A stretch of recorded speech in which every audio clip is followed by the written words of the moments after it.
شايفين بقى صينيه الفراخ بالبطاطس بعد ما طلعت من الفرن؟ دي الطريقه دي احسن من الطريقه التقليديه. الطريقه التقليديه اللي الناس بتعملها ني في ني، بتحسوا يا جماعه ان حتى لو غاسله الفراخ ومنضفاها كويس بتحسوا ان فيها ريحه زفاره.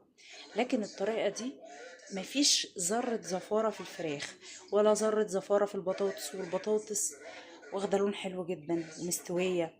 دي ممكن الطريقه التانية البطاطس تخدعك بلونها وما تكونش مستويه كويس.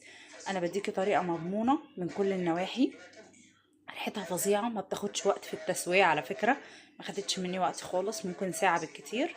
تحفه جدا. شايفين؟ وجوسي وجميله، وصوص بقى وحركات حلوه جدا جدا جدا. مع بقى ايه؟ بصوا بقى الجمال، مع شويه رز بشعريه حلوين زي دول. بألف هنا وشفا. جربوا الوصفه وقولوا لي طعمها كان عامل ايه، واكتبوا لي في الكومنتات عشان يهمني ان انتوا تجربوا الوصفه وتقولوا لي عجبتكم ولا لا. تمام؟ متشكره جدا ليكم كل اللي شاف.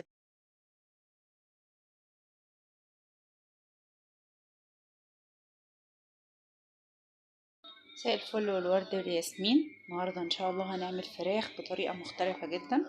عندي الفراخ بتاعتي غسلها حلو جدا ومنضفاها حلو جدا بالليمون والملح والقرفه، مفيهاش اي ريحه زفاره. هنعمل ايه؟ اول حاجه هنشوح الفراخ في الحله بتاعتنا، خليكم معايا. هنا كده هنحط الفراخ بتاعتنا في الحله، هنشوحها تمام بنقطة زيت عشان ما تبقاش مليانة زيت قوي. كل ما نحس انها محتاجة هنزود لها. في حاجة مهمة جدا يا جماعة محتاجة انكم تعرفوها، ان احنا قبل ما نشوح الفراخ انا قلت لكم هنشوحها، نسيت اقول لكم ان انا هتبلها الاول بالثوم، والثوم دوت هرساه مع نص بلحة جوز الطيب ومع شوية فلفل اسود وشوية ملح. تمام؟ بعد ما تبلت الفراخ عملت فيها فتحات كده وحطيت جواها التتبيله بتاعتي. تمام؟ بعد ما حطيت جواها الحشوه دي، تمام، احط شويه كده مستكه مع نقطه الزيت اللي انا ضفتها، وهغطي عليها وهسيبها تتشوح دلوقتي. زائد ان انا قبل ما اغطي عليها هحط بس ايه ورقتين لورا كده. ادي اللورة بتاعتي يا جماعه. تمام؟ تبلناها تتبيله 4-5 فصوص توم كده، هرسينهم مع فلفل اسود وبلح جوز الطيب، رشة كده يعني نص معلقة او نص بلح جوز الطيب وملح ومستكة وورق لورا. هنشوح كل ده مع بعضه، هتشم روايح فظيعة، وبعد كده هرجع لكم تاني. مش يا جماعة نسيت اقول لكم ان انا هحط حبهان كمان ونغطي هنا الفراخ بتاعتي اتشوحت زي ما انتم شايفين كده وخدت لون حلو، ونزلت كل الميه بتاعتها. هنضيف على طول 3 بصلات متقطعين مفروم، نقلب كويس. بعد كده ضفنا فلفل اسود وملح، هنضيف شويه عسل اسود كده. تمام؟ وهنبتدي نشوح الجمال ده كله مع بعض. زي ما انتم شايفين كده البصله بتاعتي اتكرملت. عايزه اقول لكم الريحه وهم، اقسم بالله. ماشي؟ بعد كده هنضيف الفلفل بتاعنا، فلفل الوان وفلفل اخضر. عندك فلفل اخضر بس حطي مش مشكله. هنغطي بقى ونسيب الفراخ تتشوح مع الفلفل والبصل ونرجع لكم تاني. شايفين بقى الجمال والحلاوه؟ وعايزه اقول لكم الريحه وهم وهم وهم، اقسم بالله الريحه وهم. وعايزه اقول لكم الفراخ استوت اهي، واحنا لسه يعني ايه اللي هو بنشوح بقى وكده. طالما وصلنا للمرحله دي والفراخ بتاعتنا استوت، هبتدي انزل معايا كده كام بصله، يعني بصلايه وكام بطاطسايه هشوحها مع الفراخ، ياخدوا بس كده تشويحه، وبعد كده ندخلها الفرن. بس قبل ما ندخلها الفرن هنضيف طبعا عصير الطماطم بتاعنا. خلينا نعمل الخطوات واحده واحده كده وارجع لكم تاني. في حاجه هتيجي على بال ناس كتير فيكم، ان الفراخ استوت وهتتهري لو انا سبتها تتشوح مع البطاطس. انا كده خدت النكهات بتاعتي اللي انا عايزاها وسويت الفراخ كويس. تمام؟ انا شلت الفراخ وحطيتها في الصينيه اللي هتدخل الفرن زي ما انتم شايفين كده. تمام؟ دي الصينيه بتاعتي. وبعد كده حطيت هنا البطاطس بتاعتي وبشوحها مع البصل والفلفل الالوان والفلفل الاخضر. تمام؟ تاخد تشويحه حلوه. هضيف لها الطماطم. تتسبك كده، الطماطم تتسبك مع الحاجات الحلوه دي ومع البطاطس، والبطاطس تاخد نص سوا. وبعد كده هنضيف كل الخليط ده للفراخ وندخلها الفرن. تمام. الفراخ بقى ساعتها هتاخد لون حلو جدا، وهتاخد من طعم الطماطم والبطاطس والبصل والفلفل الالوان.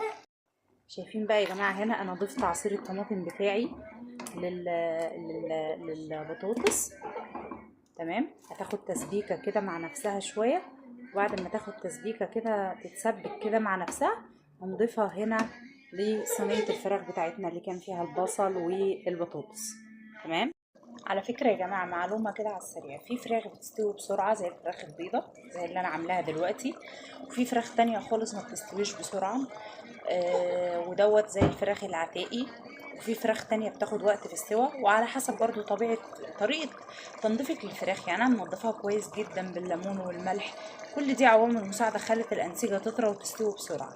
تمام. نخلص التسبيكة بتاعتنا بتاعت البطاطس، والبطاطس تاخد 3/4 سوا ونكمل الوصفة. شايفين بقى جمال وحلاوة التسبيكة؟ شوية كده البطاطس تستوي، وبعد كده نضيفها للفراخ وندخلها الفرن تاخد وش بس. تمام. وهنوطي خالص من تحت ونشغل الشوايه عشان فراخنا تبقى سخنه كده وحلوه، وفي نفس الوقت تبقى واخده لون وما تتهريش. تمام. خلص التسبيكه دي والبطاطس تستوي تاخد 3/4 سوا، وارجع لكم تاني.